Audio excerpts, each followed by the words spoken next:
Welcome back, everybody. We're joined by our political insiders. We have Republican strategist Charlie Giroux here and also Democratic strategist Mark Singal. We're talking about the race for U.S. Senate. It's heating up now. We have Bob Casey and Congressman Lou Barletta both in town today. I want to get to the numbers on the most recent poll. 44% to 27% seems like a big lead. I'll start with you, Charlie. How would Barletta make up the gap there? Well, the gap's going to close, and I think Mark would agree with that. It's always going to be a lot tighter than it is right now. Congressman Barletta really kind of finding his footing right now. Didn't start as well as he would like. I think he will close exactly as he wants. The economy going great guns. Terrific message for him. Big supporter of tax cuts and deregulation. Okay, we'll see if he goes to those talking points. What do you think, though? Will it get closer? And this was also taken before the Trump rally as well, by the way. Yeah, it's definitely going to get closer. Okay. Pennsylvania is always a toss-up state.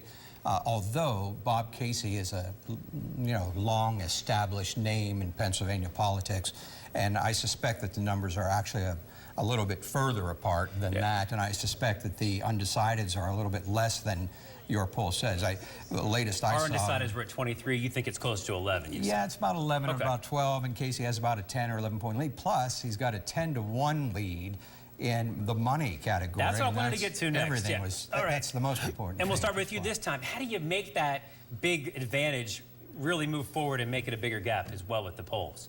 Well, if you're Casey, you continue to do what you're doing. Continue to raise money, get out there, just as they are going around the state right now, and talk about your record. Talk about the good things that you've done. How does money help you do that, though? On a message. You invest on television, so is what you do. Okay, we'll look forward to that. How do you combat that? You don't have as much money as the other guy? You combat it very easily. You say, look at the record, because he has a very, very thin record, about as thin as the morning dew on a rock.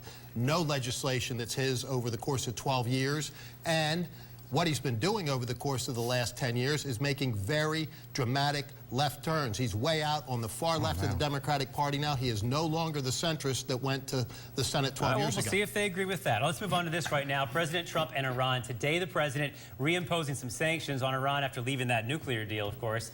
So now he also tweeted that anyone who does business with Iran will not be doing business with the U.S. Is this the high-pressure game that's the right game to play? For my money, not at all. I think that it makes the United States an outsider. The entire European Union and Russia are on board with some kind of an Iran agreement that gets us away from the development of their nuclear capability. That's exactly where we were. And in response, there was a buildup of their economy in the hopes that we can bring them into some kind of semblance of modern economic participation. I don't have time to give Mark a history lesson here today. I wish I did, because you need a lot of lesson on there, my friend, because the Iran deal was, as President Trump correctly says, the worst deal possible. Barack Obama knew he couldn't even get it through the Congress of the United States. We've addressed that before. But now you've got a situation.